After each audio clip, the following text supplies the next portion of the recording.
दोस्तों नमस्कार, मैं हूं बीडी निजामी और आप देख रहे हैं न्यूज T20। आज हम एक बार फिर सामने हैं एक नए कार्यक्रम में, जिसकी एक नई कड़ी आज देखने को मिलेगी जो है आमने सामने। और आज इस कड़ी में हमारे साथ जो खास मेहमान हैं वो हैं यहाँ भिलाई शहर जिला कांग्रेस कमेटी की प्रथम अध्यक्षा श्रीमती तुलसी साहू जी। नमस्कार, आप सभी का, पूरी टीम न्यूज T20 का अभिवादन सादर और सभी उनकी टीम को बहुत शुभकामनाएं। साथ साथ न्यूज T20 के सभी दर्शकों को मैं सादर अभिवादन करती हूं और सभी को शुभकामनाएं देती हूं। मैं पहला इनका पूरा परिचय दे देता हूँ। तुलसी साहू जी पेशे से अधिवक्ता हैं। 1994 से इन्होंने राजनीति की सफर की शुरुआत की थी और उसके बाद से पहली जिला अध्यक्ष बनी 17 के आसपास, 16-17 में, जबकि भूपेश बघेल प्रदेश अध्यक्ष थे कांग्रेस पार्टी के। और उनके नेतृत्व में संगठन में एक नई मजबूती मिली, महिलाओं को भी अच्छी हिस्सेदारी मिली। और पिछले चुनाव में 2018 में, जबकि वैशाली नगर से इनका नाम चला था, इनकी टिकट लगभग फाइनल हो गई थी, अंतिम समय में तकनीकी कारणों से कहीं ना कहीं वो इनके यहाँ से चली गई। बावजूद उसके जिला पंचायत के अध्यक्ष के रूप में इन्होंने काम किया है। और पूर्व विधायक और पूर्व जिला अध्यक्ष जो अविभाजित दुर्ग जिले के अध्यक्ष थे स्वर्गीय धनाराम जी साहू, उनके साथ जिले के प्रभारी मंत्री के रूप में इन्होंने काम किया है। इसके अलावा प्रदेश अध्यक्षों की बात करें तो स्वर्गीय नंद कुमार पटेल, जिनके नेतृत्व में तुलसी साहू जी को काम करने का मौका मिला है। आज हम उनसे, क्योंकि 3 महीने बाद विधानसभा चुनाव की तैयारियां चल रही है पूरे प्रदेश में, तो एक कांग्रेस नेत्री के रूप में वो इस चुनाव को क्या देखती हैं, महिलाओं की भागीदारी को लेकर के सत्ता और संगठन में उसमें भी क्या स्थिति है, उस पर हम उनसे कुछ चर्चा करेंगे। तुलसी साहू जी, आप ये बताइए मेरे को कि महिलाओं की भागीदारी को लेकर के सत्ता और संगठन में जिसकी को हकदार है, क्योंकि आमतौर पर जब भीड़ जुटाने काम आता है तो देखते हैं कि महिलाओं की अच्छी खासी भीड़ रहती है, लेकिन जब नेतृत्व की बात आती है तो महिलाओं को उतना हिस्सेदारी नहीं मिल पाती है। क्या सोचते हैं आप इस बारे में? देखिए, इस विषय पे पहले तो कुछ चीजें आपने जैसा कहा उस पर भी थोड़ी सी चर्चा कर दूं, प्रकाश डाल दूं। जहां तक हम लोगों ने लगातार करीब 30-32-35 साल से पार्टी के एक छोटे कार्यकर्ता के रूप में काम किया और इसके बाद एक ऐसा अवसर मिला हमें अविभाजित दुर्ग जिला में भी मैं प्रभारी महामंत्री प्रवक्ता के रूप में, उस समय जिला अध्यक्ष माननीय धनाराम साहू, उसके पहले भी मैं महिला कांग्रेस की सचिव, ये सब छोटे छोटे जगहों में मैंने अपने कार्यकर्ता के रूप में अपना बेस्ट अच्छा वर्क देने का प्रयास किया। पार्टी ने मुझे जो कार्य दिए, उसके बाद मैं अविभाजित जब हमारे पास ये थी तो हम दुर्ग ग्रामीण की मैं बाद में अध्यक्ष बनी। और दुर्ग ग्रामीण की जब अध्यक्ष बनी उस समय हमारी सरकार नहीं थी, माननीय भूपेश बघेल जी अध्यक्ष थे, प्रदेश अध्यक्ष जी, उनके नेतृत्व में हमने काम किया।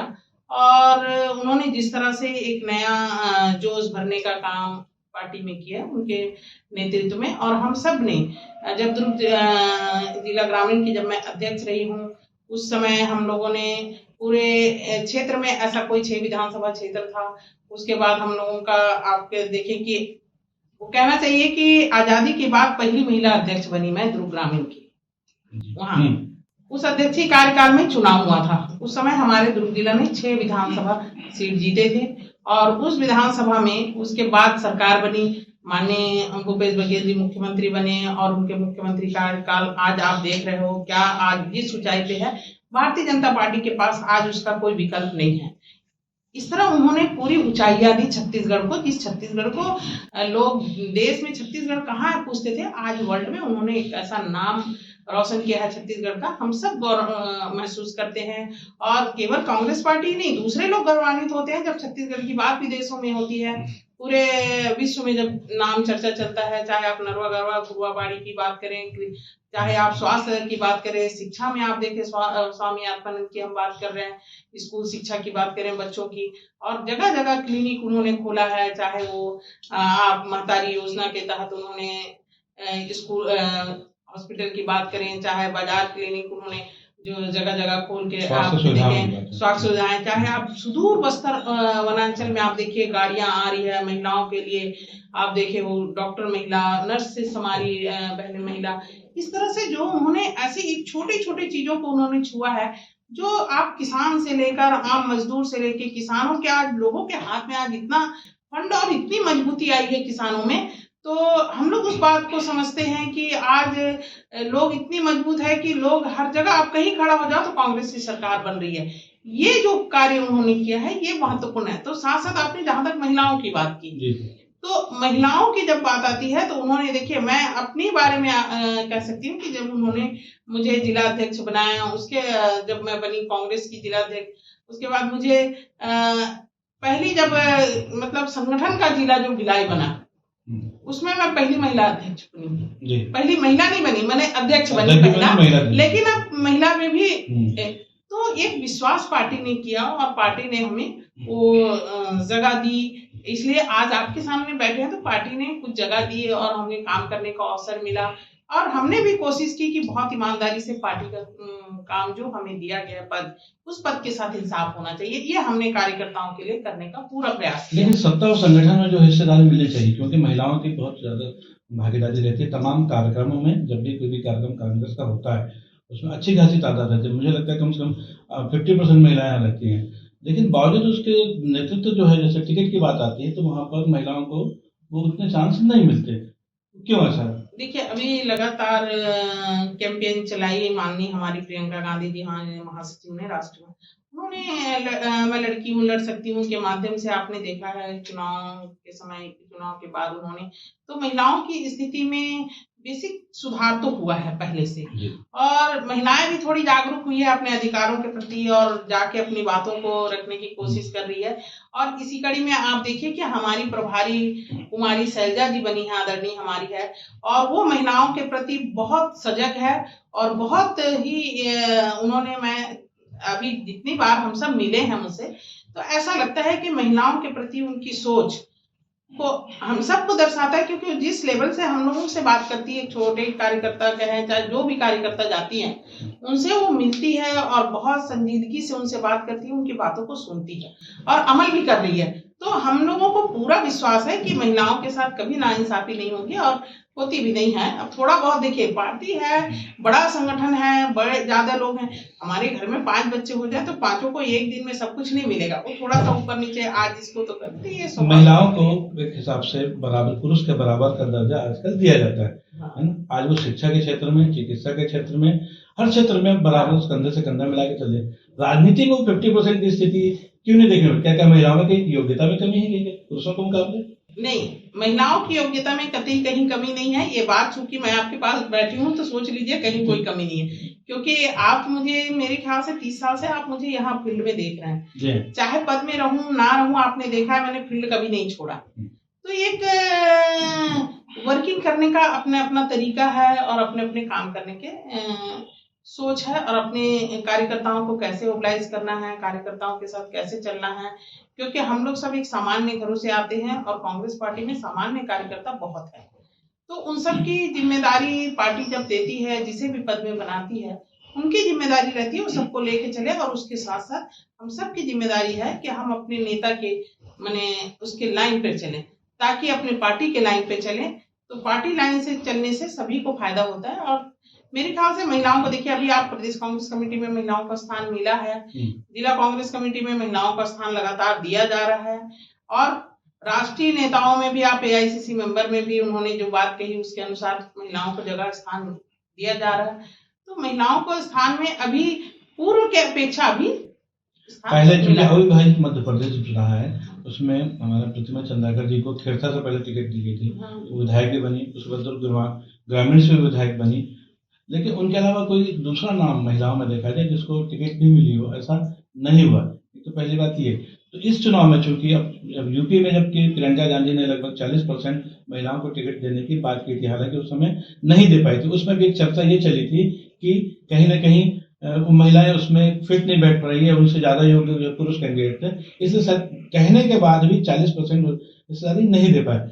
छत्तीसगढ़ में देखा जाए खड़गे जी भी है, अब भूपेश बघेल जी, आप चूंकि बैठते रहते उनके साथ, बड़ी लीडर हैं आप भी, तो महिलाओं की स्थिति को लेकर खड़गे जी के मन में और मुख्यमंत्री CM साहब की क्या लगता है कि इस चुनाव में देखिए क्या करने वाले हैं? आदिकाल से पुरुष प्रधान समाज तो रहा है, इसको तो कोई नकार नहीं सकते, लेकिन उसके साथ साथ आप चाहे माननीय मुख्यमंत्री जी की बात कर रहे हैं या माननीय खड़गे जी, मुख्यमंत्री जी ने बहुत महिलाओं को आगे लाया जब से उन्होंने बना। देखिए निगम मंडल सभी जगह उन्होंने ज्यादा से ज्यादा स्थान दिया है, इसमें कोई दो राय नहीं है, क्योंकि उन्होंने कोशिश की है, जो कार्यकर्ता बहुत ईमानदारी से अपने अपने स्थान पे काम कर रहे हैं उनको जगह देने का उन्होंने भरपूर प्रयास किया है। और सुदूर अंचल की महिलाओं को उन्होंने निकाल के जगह दिया है, चाहे वो संगठन में हो, चाहे सत्ता की भागीदारी हो। लेकिन थोड़ी सी कभी कभी क्या होता है, देखिए मैंने कहा ना, जब परिवार बड़ा होता है तो वहां थोड़ी बहुत ऊपर नीचे होती है, और उनको हमें समझना है कि आज ठीक है, ये पंचवर्षीय में आप देखिए 2 साल कोरोना काल का चला गया, अब 3 साल में सब कुछ हो जाए कहना तो संभव नहीं है।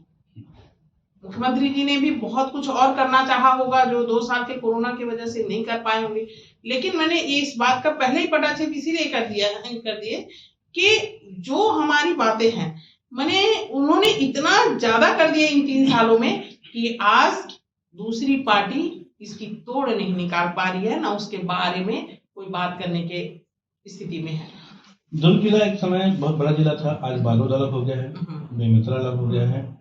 तो ये सब स्थितियों में जो दुर्ग जिला सिमट के रह गया है, तो ऐसे समय में अगर यदि महिलाओं की हिस्सेदारी की बात करें, सिर्फ 6 विधानसभा सीटें रह गई आज की तारीख में दुर्ग जिले में, और यहाँ पर एक भी महिला विधायक नहीं है। तो क्या एक टिकट मिलनी चाहिए कम से कम दुर्ग जिले में किसी महिला को? बिल्कुल मिलनी चाहिए, क्योंकि ये पिछले बार भी हुआ था, और पिछले बार 2 महिलाओं को लगभग था, जैसे प्रतिमा चंद्राकर जी को टिकट लगभग लोकसभा में नहीं विधानसभा में हो गया था पहले दुर्ग ग्रामीण, और उन्होंने भरा भी था, और उसकी बी फॉर्म भी मैं उस समय में खुद ही अध्यक्ष थी, जमा करी मैंने माननीय पेश बघेल जी, रुद्र गुरु जी और प्रतिमा चंद्राकर जी का 11 बजे मैं बी फॉर्म जमा करके, क्योंकि मैं अध्यक्ष थी, मेरी जिम्मेदारी थी, मैंने तीनों जगह भर के फिर अपना भी फार्म भरी थी, चूंकि आ गया था महिलाएं। हाँ, बाद में वो समीकरणों के अनुसार वो हुआ था, तो मुझे कहा गया फार्म भर लीजिए, तो मैंने फार्म भर दिया था। तो 3 बजे के लगभग माननीय कुरैशी जी का हुआ वैशाली नगर, तो फिर और प्रतिमा चंद्राकर जी के यहाँ माननीय गृह मंत्री ताम्रध्वज साहू जी, तो दोनों महिलाओं का उस समय कट गया। तो उसके बाद फिर अब 5 साल तो आप सब देख ही रहे हैं, कार्यकाल अच्छा ही रहा है, लेकिन आने वाले इस समय में, इस चुनाव में महिलाओं को बहुत उम्मीद है पार्टी से, और महिलाओं को टिकट बढ़त के रूप में मिलेगी, ये हम सबको विश्वास और भरोसा है, क्योंकि हमारे नेताओं ने सदैव महिलाओं का सम्मान किया है, और कांग्रेस ने महिलाओं के सम्मान में कतई कहीं कमी नहीं की। देखिए, कवर्धा से ममता चंद्राकर, बालोद जिले से अनिला भेड़िया, दो नाम है इस क्षेत्र में, जबकि मुख्यमंत्री का एक गृह जिला भी है, तो महिलाओं की हिस्सेदारी को लेकर सवाल उठते भी रहे। अब एक सीट रह जाती है, क्योंकि देखिए दुर्ग शरण वोरा जी की टिकट लगभग तय मानी जा रही है, गृह मंत्री जी के यहाँ भी कोई हस्तक्षेप की संभावना नहीं है, भूपेश बघेल स्वयं पाटन से दावेदार हैं, देवेंद्र यादव भी जो कि युवा विधायक है, उनके लिए बहुत अच्छे हो। अब बची 2 सीटें, अहिवारा और वैशाली नगर। अहिवारा सुरक्षित सीट है, तो वहां तो संभव नहीं लग रहा है, तो वैशाली नगर एक बात रहे थे, तो वैशाली नगर में कितनी संभावना है? देखिए, अभी आपको एक चीज बता दूं कि बालोद हमारे अविभाजित दुर्ग जिला में संगीता सिन्हा जी भी है महिला, अनिला भेड़िया, ममता चंद्राकर, ऐसे क्योंकि उसको छोड़ दिए थे, अभी हम दुर्ग जिले की बात करें, तो दुर्ग जिले में हाँ ये है, अविभाजित दुर्ग जिले की बात करें तो है, लेकिन विभाजित दुर्ग जिला में महिलाओं की संख्या बिल्कुल नहीं है, और जो इसलिए मैंने अभी थोड़ी देर पहले कह दिया कि हम सबको काफी उम्मीदें हैं, पार्टी से भी उम्मीद है, हमारे नेताओं से भी उम्मीद है कि हम महिलाओं को कहीं ना कहीं स्थान बिल्कुल मिलेगा, ये हमें भरोसा और विश्वास तो है।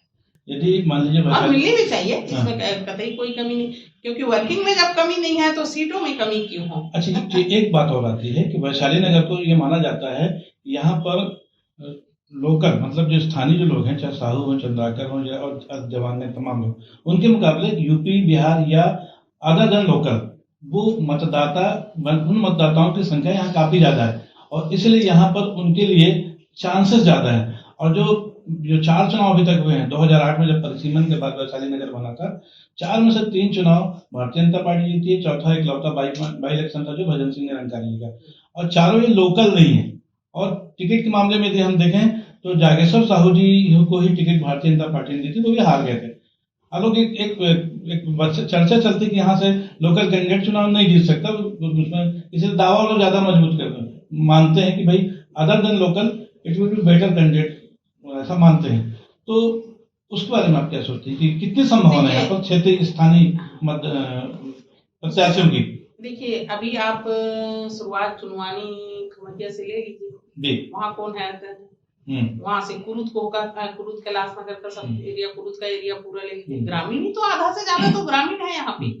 तो आप आप बुद्धा पुलिया से ले लीजिए, आपका पूरा नंदिनी रोड के इस साइड से आपको खमरिया जुनवानी तक का वार्ड है, जहां पर आप रहवासी की बात करेंगे तो यहीं के लोकल ही हैं। चाहे कोका को आप देख लीजिए, उन्हीं, या सुपेला की बात करिए, तो सब पुराने लोग, रहने वाले लोग हैं। और जहाँ हमारे व्यापारी साथी हैं, बिजनेसमैन है, सब हमारे साथी, तो कुल मिला के यहाँ जो सब रह रहे हैं सभी लोकल हैं, कोई अदरवाइज नहीं है।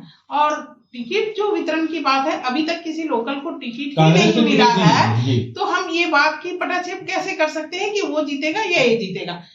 चुनाव जब आया उस समय की जैसी परिस्थितियां होती है, आज जो पब्लिक की डिमांड है या आज जो सोच है राजनीतिक परिवेश का, उसके अनुसार टिकट का वितरण होता है कहीं भी कभी भी। तो जो हम आज तक जिस चीज को दिया ही नहीं गया हो, उस पर ये बात का पहले से आभास लगा लेना कि ये जीतेगा ये हारेगा, ऐसा एक यदि हम मान लेते हैं कि स्थानीय को भी यदि टिकट मिलती तो भी मंदिर चुनाव जीत सकता है। लेकिन आप यदि देखेंगे तो वैशाली नगर में अभी हाल ही में जो ब्लॉक अध्यक्ष के माध्यम से, जिला अध्यक्ष के माध्यम से आवेदन गए, उनकी संख्या 100 के आसपास है, और उसमें महिलाओं के मुकाबले पुरुष बहुत ज्यादा है। उसमें स्वयं जिला अध्यक्ष मुकेश चंद्राकर जी दावेदार हैं, विजय साहू जी दावेदार हैं, अरुण सुसोदिया दावेदार हैं, अल्पसंख्यकों में इरफान खान दावेदार हैं। तो ऐसी स्थिति में फिर ऐसा नहीं लगता कि जब लोकल को देने की बात आएगी या ऐसा, तो कहीं उनको भी मौका दे दिया जाए? देखिए, ये तो पार्टी, देखिए मौका देने का काम या देखने का काम ये हाईकमान का होता है, वहां पर हम लोग कुछ नहीं। लेकिन टिकट मांगने का हक बिल्कुल सभी कार्यकर्ताओं का है, और बहुत अच्छी बात है, कांग्रेस में प्रजातंत्र है, सभी को देखिए बहुत खुले मन से टिकट लोगों ने मांगा है, और कहीं कोई आप देखो विवाद की स्थिति आपको दिखी हो, ऐसा तो मुझे कहीं नहीं दिखा। और बहुत आज प्रेम से जितने लोग टिकट मांगे सब एक दूसरे के साथ बहुत प्रेम से बैठ रहे हैं। जिसको टिकट मिलेगी, कार्यकर्ता, कोई भी कार्यकर्ता है, यदि टिकट मिलती है तो सब एक दूसरे का काम करेंगे। आपने देखा शाम को टिकट नहीं मिलने के बाद, कटने के बाद, पिछले बार सभी को टिकट जब मिली थी, हम सब ने बड़े खुश होकर सबके लिए काम किया। पिछले चुनाव में आपने देखा है, टिकट कटा 2 घंटे के बाद हमने सभा कराई, तो ऐसा किसी के मन में नहीं होता। पार्टी हाईकमान ने जिसको कह दिया उसके लिए सभी कार्यकर्ता भिड़ जाते हैं। 1-2 दिन रहती है, लोगों के मन में थोड़ा सा दुख होता है, मंगे रहते हैं, तो ये। लेकिन रिजल्ट जो है, रिजल्ट की बात देखें तो पिछली बार जितने भी दावेदार थे सबने किया, लोगों ने काम भी किया, लेकिन रिजल्ट नहीं मिला अपेक्षित कहीं ना कहीं। तो क्या कहीं कैंडिडेट को लेकर भी रहता है कि देखिए, ये जो चीज है, ये जो बातें आपकी है, वो बात स्वाभाविक है कि हम नहीं जीते, तो वो तो अभी की बात नहीं है। देखिए, हम उपचुनाव में जरूर सफलता हासिल किए, लेकिन सेकंड चुनाव में वही कैंडिडेट हार जाता है। तो ये एक समय और परिस्थितियां क्या, हाँ बहुत कम होता है, बहुत कम 25,000 से आता है। हाँ, वो जो आप, हाँ, तो आखिर डिफीट कौन दिया था उस समय जब 1200 वोट से हारे थे? तो 1200 वोट से जीते थे जब, तो हाँ, जाके से जीते थे। हाँ, तो फिर ये जो चीज है ना, ये हार जाएगा, ये जीत जाएगा, तो वो भी एक लोकल ही कैंडिडेट था उस समय उनकी पार्टी में। अब हमारे यहाँ हो चाहे दूसरे के यहाँ, उसके बाद किसी लोकल को कैंडिडेट बनाया भी नहीं गया है किसी पार्टी में। तो किसी भी चीज का हम ये नहीं कह सकते कि ये जीत जाएगा। कार्यकर्ता मजबूत हो, लोगों के जनसंपर्क में हो, और लगातार कार्यकर्ताओं के बीच रहता हो, तो चुनाव जीतने में वो व्यक्ति सक्षम होगा। क्योंकि उसमें क्या होता है, लोगों की एक सद्भावना जुड़ी रहती है, पार्टी के नेताओं की सद्भावना होती है, कार्यकर्ताओं की सद्भावना होती है। कार्यकर्ता भी चाहता है, अरे यार बहुत दिन से अपने साथ में ही है, साथी है, चलो मदद करनी चाहिए। ये एक फीलिंग अंदर से जब आता है ना, तो कार्यकर्ता चुनाव आराम से निकालता है, इसमें कहीं कोई दिक्कत नहीं। छत्तीसगढ़ में जितने भी 90 सीटें हैं, उनमें यदि विकास कार्यों की दृष्टि से देखा जाए तो जो दुर्ग जिला उसमें बहुत आगे है। आज पाटन की स्थिति जो विधानसभा की, आप वहां जाइए तो समझ में आता है कि कितना परिवर्तन आया। चाहे सड़कों की स्थिति हो, चाहे साफ सफाई की, पानी नाली, सब चीजें, वही स्थिति कमोबेश दुर्ग और भिलाई विधानसभा की। लेकिन यहाँ पर 4 में से 3 विधानसभा जीतने वाली भारतीय जनता पार्टी के वैशाली नगर में आज भी बहुत सी चीजें नहीं है। एक नागरिक के हैसियत से, एक प्रत्याशी के हैसियत से आपको क्या लगता है कि वैशाली नगर में अभी और क्या क्या किया जाना चाहिए विकास की दृष्टि से? देखिए, वैशाली नगर में वर्कआउट बहुत है, इसमें कोई दो राय नहीं। बिल्कुल 15 साल भारतीय जनता पार्टी के विधायक रहे हैं, मैंने कहीं नहीं देखा कि बहुत अच्छा कोई रोड बना दिया हो, या जो आपका जो माननीय भूपेश बघेल जी द्वारा जो रोड अभी बाद में उनके मुख्यमंत्री बनने के बाद जितनी चौक चौराहे जो बनी, या हमारे निगम के महापौर ने जो काम बाद में किया, क्योंकि जो विधायक रहे वही पहले महापौर भी थे, अब आदरणीय हमारे बीच नहीं रहे, हम उनको भी श्रद्धांजलि सादर नमन करते हैं, क्योंकि व्यक्तित्व तो उनका भी अच्छा रहा, लेकिन वर्कआउट नहीं हो पाया वहां पर ज्यादा। सड़क का जिस तरह से आपने देखा है, सड़क की स्थितियां बहुत गलियों में आप जाके देखिए सड़कों की स्थिति। अभी यही वार्ड ले लीजिए, कल झंडा में घूम रहे थे तब देखिए पूरे माने आप चल नहीं सकते, ऐसी है। तो अमानवीय टाइप के लोगों को रहने के लिए विवश हम नहीं कर सकते, उनके लिए ज्यादा अच्छा हम क्या दे सकते हैं? नालियों की सुविधा, तो नालियों की सफाई जो होनी चाहिए वो उसमें हमें ध्यान देना होगा, उसका रोड के सड़कों के निर्माण में, सड़क चौड़ीकरण, क्योंकि देखिए ये बहुत पुरानी जो परंपराएं हम सब ने बनाया है, उसमें मैं जनता से भी अपील करूंगी कि उसमें थोड़ा सा धैर्यता और जनता को भी थोड़ा सा सहयोग करना पड़ेगा। उस विकास की बात करें यदि तो, क्योंकि उन सब से निवेदन करके करना पड़ेगा, क्योंकि जब गली में उस जमाने में लोग साइकिल और टू व्हीलर में घूमते थे, आज बहुतों के घर में फोर व्हीलर हो गया। आपकी गली में यदि आपकी गाड़ी ही नहीं घुसेगी तो आप कर क्या सकते हो? तो ये जो कुछ चीजें हैं जो बहुत आज के तारीख में प्रैक्टिकल है, ये बातें भले हमें ऐसे थोड़ी देर के लिए लगेगा कि ये गलत सही कुछ नहीं होता, लेकिन जो प्रैक्टिकल बातें हैं उस पर मैं करूंगी कि हम सबको उस पर सोचना विचार करना होगा कि सड़कों और नालियों की जो सुविधाएं हैं, आज डेंगू, आज बहुत सारी परिस्थितियों का सामना हम सबको करना पड़ता है। किसी के घरों में कुछ तकलीफ आ गई तो एम्बुलेंस नहीं घुस सकते, पेशेंट को हम निकालने में फिर पकड़ के लाओ, तो ये सब असुविधाएं जो हो रही है उसके लिए हम क्या अच्छा कर सकते हैं? चाहे स्वास्थ्य सुविधा की बात करें, बच्चों की स्कूलों की बात करें, और उस क्षेत्र में मजदूर वर्ग के लोग बहुत हैं हमारे भाई बहने, तो उन पर हम क्या अच्छा फोकस कर सकते हैं? उनके जीवन को ऊपर उठाने के लिए हम क्या उनके साथ अच्छा कुछ बना सकते हैं, कुछ नया डेवलपमेंट कर सकते हैं?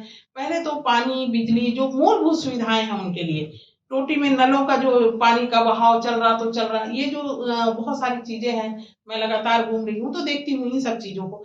इन सब चीजों पर बहुत लगता है कि वो छोटी चीजें हैं, लेकिन यदि हमारा 100 लीटर पानी बह गया हमारे लिए वो बड़ी बात है, क्योंकि पेयजल का संकट यदि उत्पन्न होता है गर्मी में तो उसके लिए एक व्यक्ति को तकलीफ नहीं होता, सारे। बिजली की असुविधा, यदि लाइन कट गई, आज रात भर बिजली नहीं आया, तो आप सोचिए कोई एक घरों को तकलीफ नहीं होनी है, सभी घर को होना है। तो जनता को भी उस बात का ख्याल रखना पड़ता है कि हमारे घर में अभी कोई नहीं है तो सब बिजली बंद कर दो। कुछ सुविधाएं हमको लेनी है तो हमको समझदारी से, हमको भी जागरूक रहना, तो उसके साथ विकास के बहुत काम है, और बिल्कुल विकास के काम में कभी भी पीछे नहीं हटना चाहिए। यदि आप जनप्रतिनिधि हो तो आपको वो वर्कआउट आपको करना पड़ेगा, और हम लोग चाहते हैं कि जो सुविधाएं हैं, मूलभूत सुविधाएं, उस पर बहुत ज्यादा फोकस करना है और करने की जरूरत है। अब एक आखिरी सवाल आपसे ये कि चूंकि विद्याधर भसीन जी नहीं रहे, दिवंगत हो गए, पूर्व हमारे जो इकलौते जो कांग्रेस के विधायक थे स्वर्गीय भजन सिंह निरंकारी, वो भी नहीं रहे, सादर नमन करती हूँ। ये जो अब ये तय है कि वैशाली नगर में दोनों ही पार्टियां किसी नए कैंडिडेट्स को देंगी टिकट, और कोई ना कोई नया व्यक्ति विधायक बनेगा, चाहे वो पुरुष हो या महिला, है ना। यदि कांग्रेस आपको टिकट देती है और आप निर्वाचित होती हैं, तो या उसके पहले कांग्रेस की तरफ से भी कि यदि मतलब कि कांग्रेस को वोट देना है जनता के लिए, वैशाली नगर जनता से आप क्या अपील करना चाहेंगे इस विधानसभा चुनाव में? देखिए, सबसे पहली बात तो टिकट तो हाईकमान तय करती है, वहां पर ये नहीं कह सकते कि हमें देती है, किसे देती है, जिसे भी देती है हम सब मिलके काम करेंगे, उसमें कहीं कोई और ये बात सही है कि हम सब मांग रहे हैं, मांगते भी हैं, और समय के साथ अभी इस उम्र के पड़ाव में हम लोग भी ऊपर होते जा रहे हैं कि एक समय हम चाहते हैं कि हम लोगों को भी अवसर मिले, ताकि हम लोगों का काम जितना सेवा हो कर सके। कोशिश करते हैं कि ज्यादा से ज्यादा अच्छा करने का प्रयास करेंगे।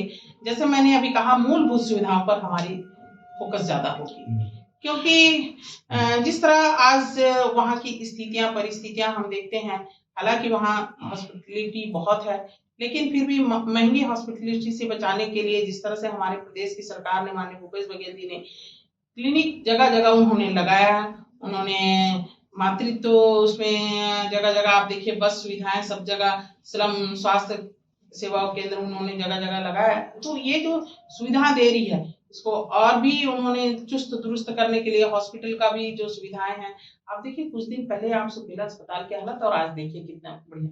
तो ये सब जो मूलभूत सुविधाएं, चाहे स्वास्थ्य की हो, चिकित्सा की हो, सड़कों की हो, नालियों की हो, पानी पेयजल की सुविधा हो या बिजली, ये जो प्रमुख चीजें हैं इस पर फोकस हमारी ज्यादा होगी, ताकि हमारे आने वाली पीढ़ी, बच्चे जो हैं वो खूब अच्छा आगे बढ़े। जब आपको सारी सुविधाएं मिलेगी तभी तो आपकी पढ़ाई अच्छी होगी। चलकर एक सवाल और मेरे कि 5 साल बाद चुनाव हो रहे हैं, क्या कांग्रेस की सरकार रिपीट करेगी? बिल्कुल कांग्रेस की सरकार बन रही है, ये पब्लिक की जुबान पे है। मैंने पहले ही प्रायोरिटी के तौर पर जब आपने सवाल किया था तभी कहा कि आज जिस तरह से कांग्रेस की सरकार ने, माननीय भूपेश बघेल जी ने जो काम इन 2 साल कोरोना काल के बावजूद 3 सालों में उन्होंने जिस तरह से काम किया है, तो उनका तोड़ तो कहीं पर अभी नहीं है भारतीय जनता पार्टी के पास। और आज हर व्यक्ति की जुबान पर यह बात है कि कांग्रेस की सरकार रिपीट हो रही है। और एक नारा माननीय मुख्यमंत्री जी पूरे कांग्रेस ने दिया है, अब की बार 75 पार। हम इस चीज के, इस नारा का पूरा परिपालन होगा और आप देखिएगा अब की बार 75 पार कांग्रेस जाएगी। ये थी श्रीमती तुलसी साहू, जो कि कांग्रेस की जिलाध्यक्ष रह चुकी हैं, प्रखर प्रवक्ता खुद रह चुकी हैं, अच्छी नेत्री हैं, अच्छा बोलना जानती है कांग्रेस के पक्ष में। इनका साफ साफ कहना है कि एक बार फिर से छत्तीसगढ़ में कांग्रेस की सरकार बनने जा रही है भूपेश बघेल मुख्यमंत्री के नेतृत्व में। दूसरी बात उन्होंने ये कही कि वैशाली नगर में टिकट चाहे जिसको मिले, कांग्रेस का एक एक प्रत्याशी, एक एक जो उम्मीदवार है वो जिसको टिकट मिलेगी उसके लिए ईमानदारी से काम करेगा और इस सीट को उनको जीतना है। आने वाले समय में वैशाली नगर से टिकट किसको मिलती है समय की बात है। उनका यह भी दावा है कि अभी तक कांग्रेस ने किसी स्थानीय प्रत्याशी को टिकट नहीं दी है, इसलिए ये कहना गलत होगा कि यहां से स्थानीय प्रत्याशी नहीं जीत सकता। क्या प्रदेश कांग्रेस कमेटी या एआईसीसी इस बार वैशाली नगर से किसी स्थानीय व्यक्ति को टिकट देगी, इस पर हम सबकी निगाह रहेगी। आज के लिए बस इतना ही। मैं चाहूंगा इजाजत आपसे। धन्यवाद। नमस्कार, सभी का अभिवादन और आप सबको, पूरे दर्शकों को T20 का बहुत शुभकामनाएं देती हूँ। जय हिंद।